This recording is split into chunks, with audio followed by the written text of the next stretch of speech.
Good morning, students. So the next topic of your chapter is asthma.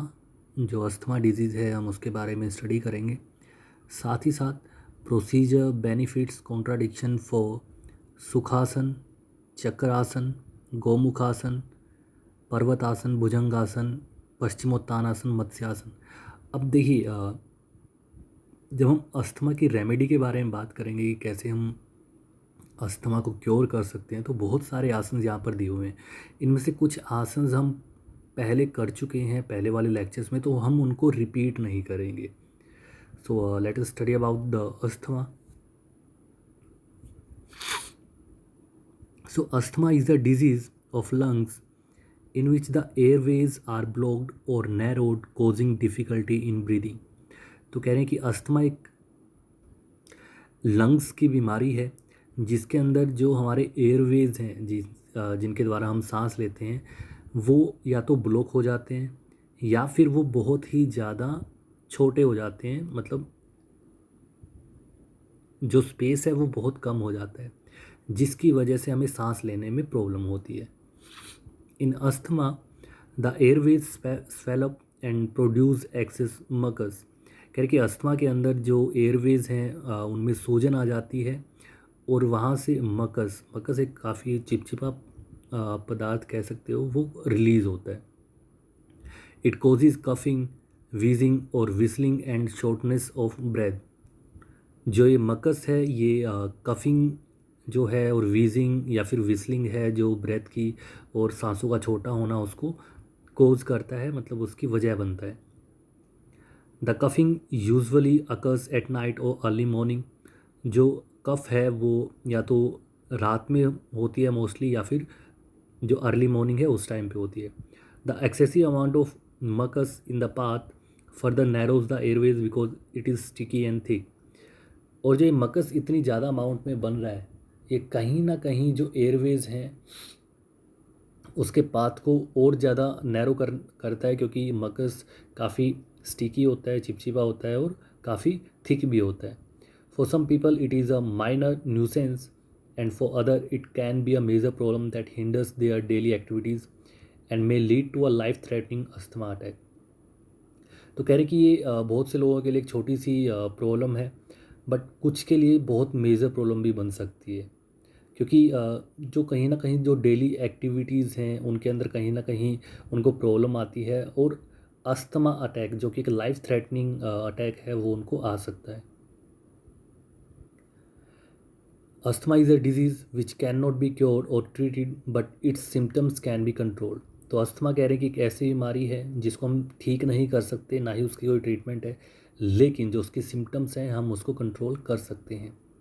Asthma में भी allergic and non allergic. जो asthma है वो allergic भी हो सकता है और नॉन एलर्जिक भी. अस्थमा कैन ऑल्सो भी ड्यू टू जेनेटिक फैक्टर. तो ऐसा हो सकता है कि पेरेंट्स में से किसी को अस्थमा रहा हो या फिर जो चेन होती है फैमिली ट्री जिसको हम कहते हैं उसमें से अगर किसी को अस्थमा रहा हो तो कहीं ना कहीं जेनेटिक फैक्टर है कि मतलब आने वाली पीढ़ी को हो सकता है.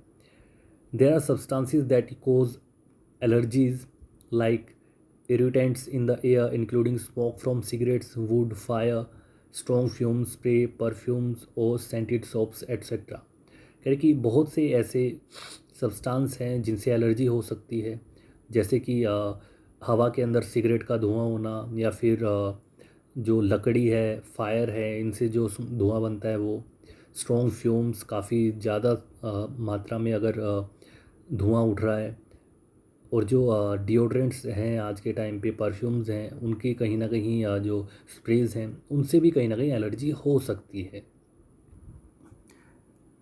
Respiratory infections such as cold, flu, sore throat and sinus infections, exercising in cold air and some medications such as beta blockers.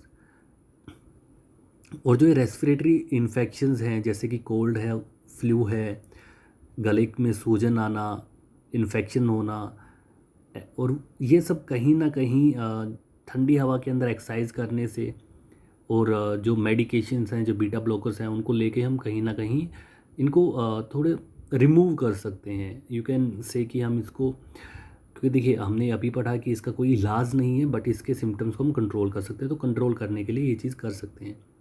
Aspirin, non steroid, anti inflammatory drugs, etc.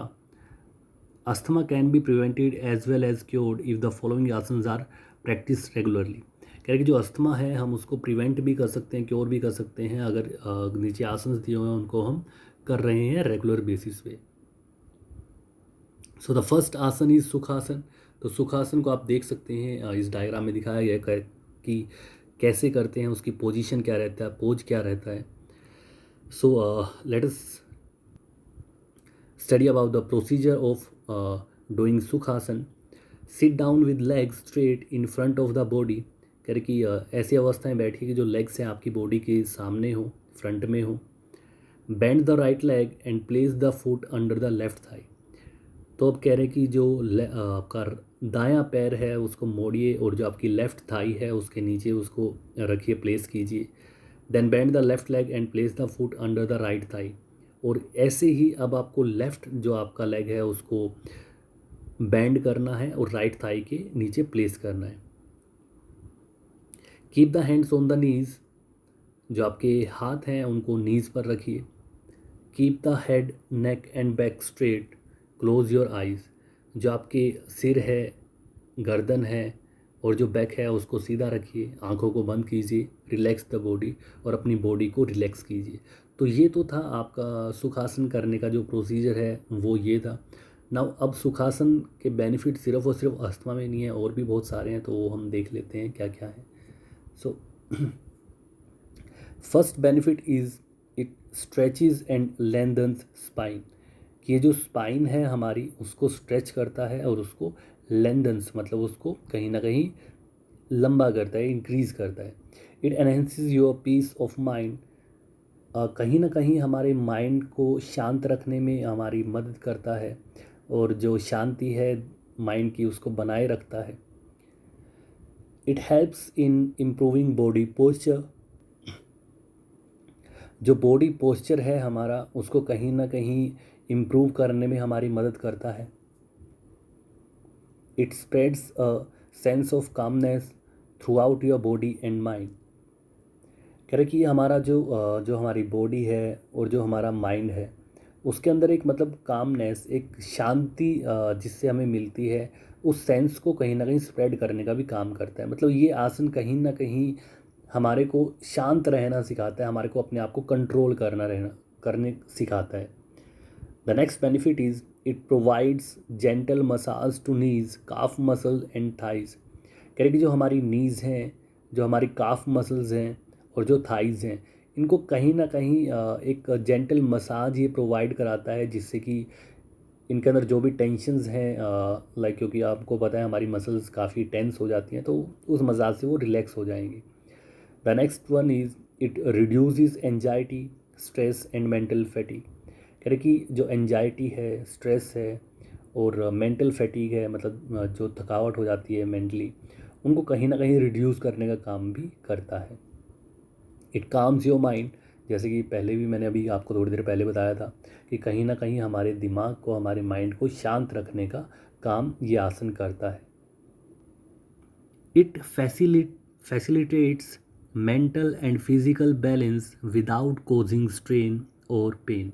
कह रहे कि ये हमें जो हमारा मेंटल और फिजिकल बैलेंस है, मतलब हमारे दिमागी और शारीरिक संतुलन की बात कर रहे हैं, उसको कहीं ना कहीं हमें प्राप्त करने में हमारी मदद करता है.